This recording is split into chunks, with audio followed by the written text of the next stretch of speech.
Hayes lives in a small town in Missouri. Near her home, along a stretch of road, stand 3 billboards that have been abandoned for years. One day, as she passes by, she stares at the 3 billboards, lost in thought, and an idea begins to take shape in her mind.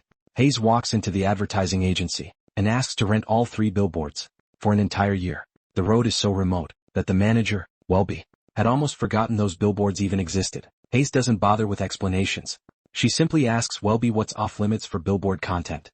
As it turns out, aside from hate speech, there aren't many restrictions. With that settled, the deal is done. Hayes drops $5,000 on Welby's desk as the first month's rent. Then she hands him the messages she wants displayed.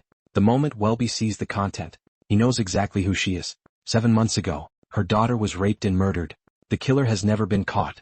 Everyone in town knows about the case. What Hayes wants on those billboards, she has them painted a bold, striking red. Each one displays a gut-punching message. Raped while dying, and still no arrest. How come?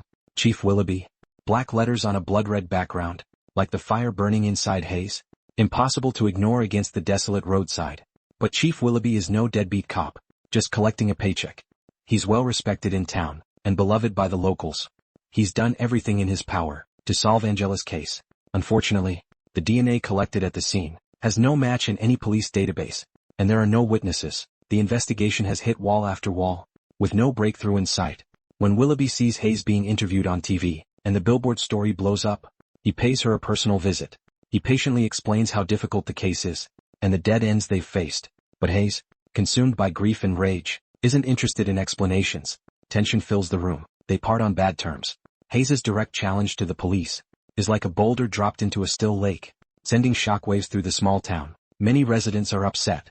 The local priest stops by with good intentions, hoping to convince her to take down the billboards and find a more peaceful way to handle things. But Hayes shuts him down cold. She refuses to budge an inch. At the dentist's office, the dentist makes a snide remark about the billboards. Things get heated between him and Hayes. In a fit of rage, she jams a dental drill into his thumbnail. She's brought in for questioning at the police station.